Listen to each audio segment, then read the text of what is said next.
ॐ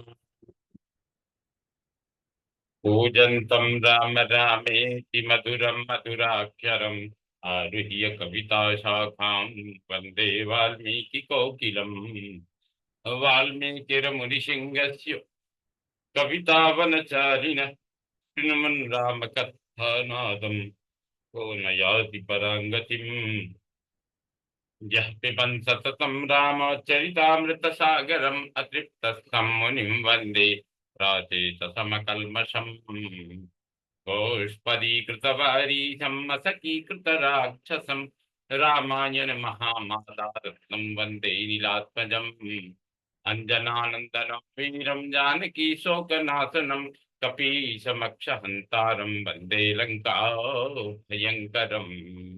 भवतां समेषाम् श्रीमद् वाल्मीकि रामायण पारायणोपक्रमे हार्दं स्वागतम् अभिनन्दनं च। इदानीं बालकाण्डस्य एकोनषष्टितमः सर्गः आरभ्यते। इस सर्ग में विश्वामित्र का त्रिशंकु को आश्वासन देकर उनका यज्ञ कराने के लिए ऋषि मुनियों को आमंत्रित करना और उनकी बात न मानने वाले महोदय तथा ऋषि पुत्रों को शाप देकर नष्ट करना, यह सब वर्णन वर्णित है।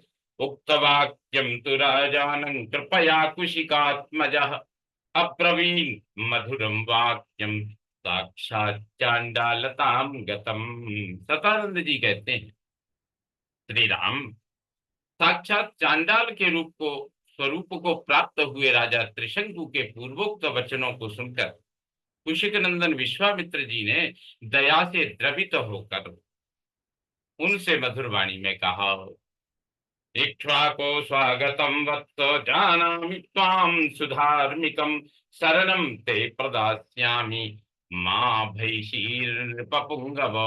वत्स इक्ष्वाकु नंदन, इक्ष्वाकु कुल नंदन, तुम्हारा स्वागत है।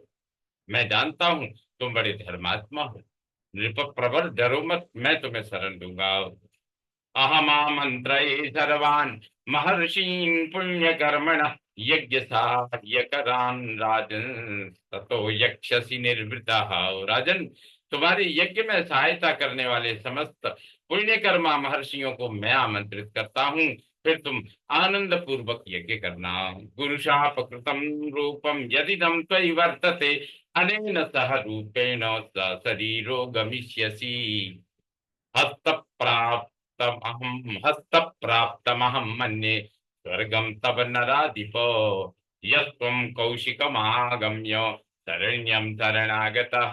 गुरु के शाप से तुम्हें जो यह नवीन रूप प्राप्त हुआ है, इसके साथ ही तुम सदेह स्वर्ग लोक को जाओगे। नरेश्वर, तुम जो शरणागत वत्सल विश्वामित्र की शरण में आ गए, इससे मैं यह समझता हूँ कि स्वर्ग लोक तो तुम्हारे हाथ में आ गया है।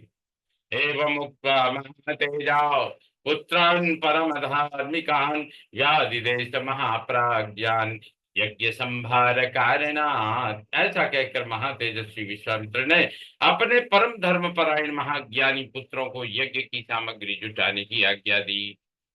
सर्वान् शिष्यान् समाहूय वाक्यमेतदुवाचः सर्वान् ऋषीन् सवासिष्ठान् आनयध्वं ममाज्ञया सशिष्यान् सुहृदश्चैव धर्तृजः सुबहुश्रुतान्। तत्पश्चात समस्त शिष्यों को बुलाकर उनसे यह बात कही, तुम लोग मेरी आज्ञा से अनेक विषयों के ज्ञाता समस्त ऋषि मुनियों को, जिनमें वशिष्ठ के पुत्र भी सम्मिलित हैं, उनके शिष्यों सुहृदों तथा ऋतुजों सहित बुला लाओ। यदन्यो वचनं ब्रूयान् मदवाक्यबलचोदितः तत्सर्वमखिलेनोक्तं ममारण्ये मनादृतम्। ममा तत्सर्वमखिलेनोक्तं ममाख्ये मना ममाख्येयम् अनादृतम्। यदन्यो वचनं ब्रूयान् मदवाक्यबलचोदितः तत्सर्वमखिलेनोक्तं ममाख्येयमनादृतम्। जिसे मेरा संदेश देकर बुलाया गया हो, तो वह अथवा दूसरा कोई यदि इस यज्ञ के विषय में कोई अवहेलनापूर्ण बात कहे, तो तुम लोग यह सब पूरा पूरा मुझसे आकर कहना। तस्य तदवचनं श्रुत्वा दिशो जग्मुस्तदाज्ञया आजग्मुरथ देवे आजग्मुरथ देशेभ्यः सर्वेभ्यो ब्रह्मवादिनः। ते च शिष्या समागम्य मुनिं ज्वलित तेजसम् ऊचुश्च वचनं सर्वं सर्वेषां ब्रह्मवादिनाम्। उनकी आज्ञा मानकर सभी शिष्य चारों दिशाओं में चले गए।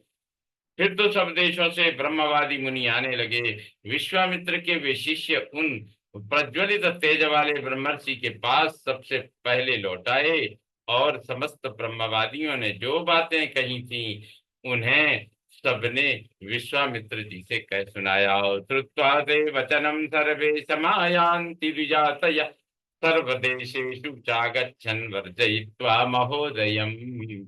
वे बोले, गुरुदेव, आपका संदेश या आदेश सुनकर प्राय संपूर्ण देशों में रहने वाले सभी ब्राह्मण आ रहे हैं। केवल महोदय नामक ऋषि तथा वशिष्ठ पुत्रों को छोड़कर सभी महर्षि यहाँ आने के लिए प्रस्थान कर चुके हैं।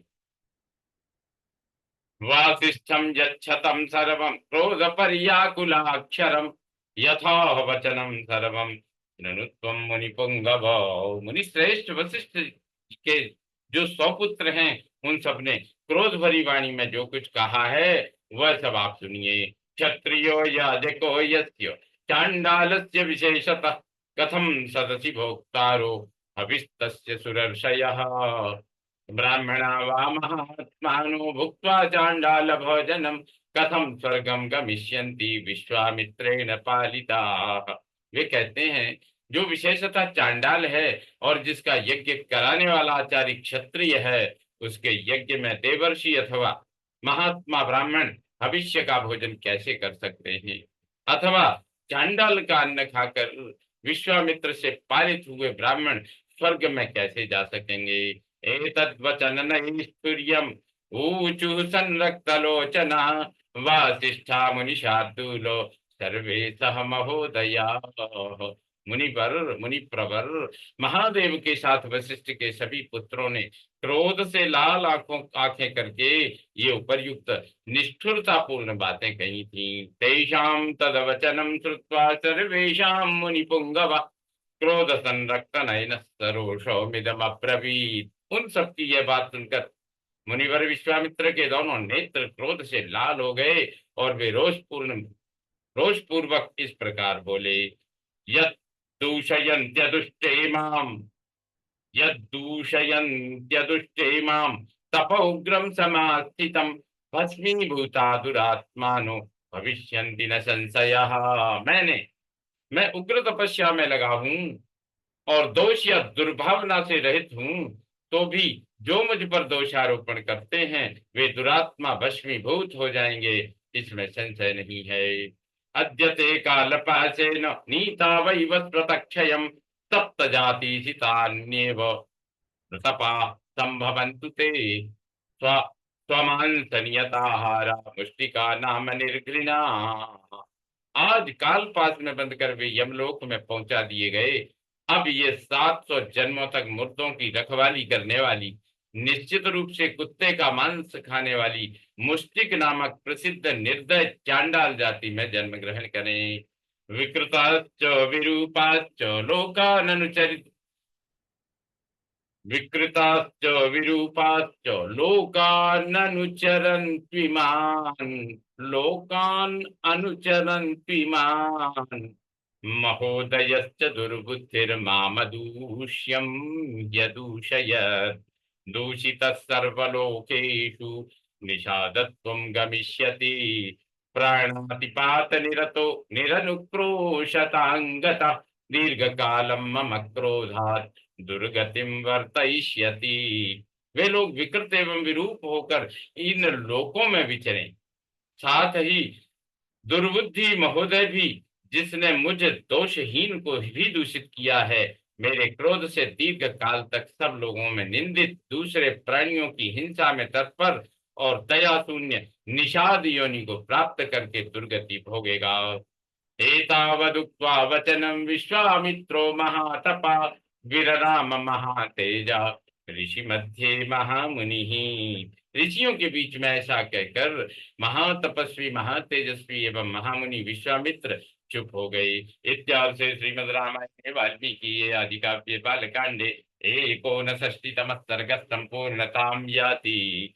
ओम पूर्णमदः पूर्णमिदं पूर्णात् पूर्णमुदच्यते पूर्णस्य पूर्णमादाय पूर्णमेवावशिष्यते। ओम शांति शांति शांति। सर्वे भवन्तु सुखिनः, सर्वे सन्तु निरामया, सर्वे भद्राणि पश्यन्तु, मा कश्चित् दुःखभाग् भवेत्। ओम शांति शांति शांति। श्री रामचंद्रो विजयते। तरम।